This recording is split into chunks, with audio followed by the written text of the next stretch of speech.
بات اب بھارت پاکستان کی سیاست کی بھی کرتے ہیں۔ بھارت اور پاکستان کی افواج آمنے سامنے ہیں، لیکن بھارت سرکار کی طرف سے ڈپلومیٹک ایفرٹس تیز کیے جا رہے ہیں، یعنی محاذ جو ڈپلومیٹک محاذ ہے،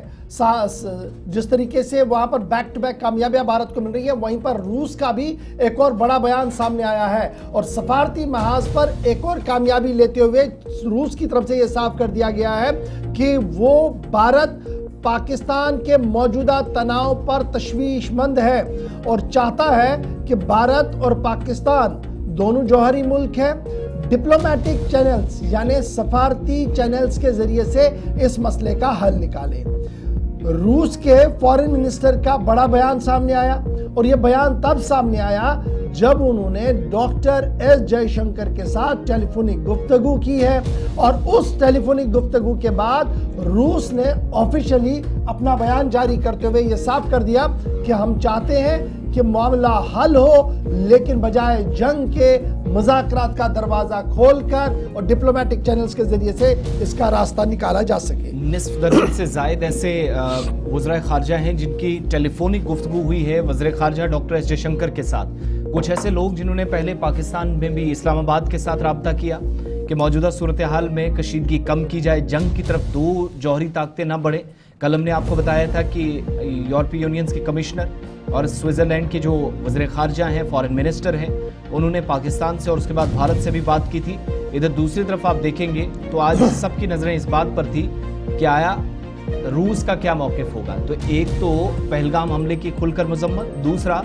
دہشت گردانہ سرگرمیوں کو کم کرنے کے لیے اور خطے میں امن و امان کو یقینی بنانے کے لیے بھارت کے وزیر خارجہ کی اس ایکس پر کیے گئے پوسٹ کے مطابق روس نے اس بات کا یقین دلایا ہے کہ وہ سازش کرتا ہوں یا ان تمام دشمنوں کے خلاف کھڑا ہوگا بھارت کے ساتھ جنہوں نے پہلگام کے علاوہ کئی دیگر حصوں کو دہلایا ہے، اور اس پر مکمل تعاون کا یقین دلایا گیا ہے۔ تو اب اس سلسلے میں روس کے وزیر خارجہ کی جانب سے جب رابطہ کیا گیا تو سیاسی اور سفارتی سطح پر یہ بڑی کوشش بھی مانی جا رہی ہے۔ 1972 شملہ ایگریمنٹ، 1999 لاہور ڈکلیریشن کا حوالہ دیتے ہوئے کہا گیا کہ کم سے کم دونوں اس بات کا احترام کریں، اور پاکستان پر اس بات کو لے کر دباؤ بنایا گیا کہ مسلسل ایسی صورتحال پیدا کرنا جہاں پر بار بار آپ کو جواب دہی دینی پڑے یا کرنی پڑے لیکن اس کے باوجود بات نہ آئے، تو اس پر کھل کر بات کی جانی چاہیے تھی، لیکن انصاف کے کٹگرے میں ان تمام لوگوں کو کھڑا کیا جائے جنہوں نے نہتے شہریوں کا خون بہایا، قتل کیا۔ اس پر بھارت اگر کوئی کارروائی کرتا ہے تو اس کے لیے روس کی جانب سے اسے باضابطہ سپورٹ ملا ہے۔ یہ تو ایک بات سفارتی سطح پر کیا ہے، لیکن دوسری طرف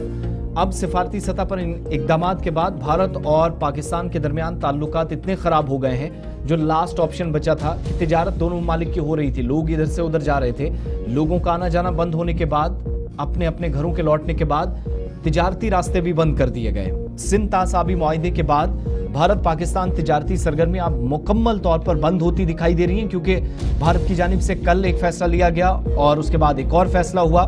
پاکستان نے بھی دوسری طرف سے اسی پر فیصلہ لیا کہ بھارتی جہازوں کو وہ اپنی بندرگاہوں کے قریب نہیں آنے دے گا، ان کو بند رکھنے کا آفیشلی فیصلہ کیا۔ لیکن یہ فیصلہ کب ہوا؟ یاد رکھیے گا کہ گزشتہ 24 گھنٹوں میں ایک بڑا قدم بھارت سرکار نے اٹھایا تھا، جس میں برآمدات اور درآمدات پر مکمل پابندی عائد کی گئی تھی، اور وزارت کامرس جو بھارت سرکار کی اور انڈسٹریز، اس کی اجازت کے بغیر کوئی بھی پاکستان کے لیے نہ چیز جائے گی نہ وہاں سے آئے گی، امپورٹ ایکسپورٹ بند کرنے کے فیصلے کے بعد۔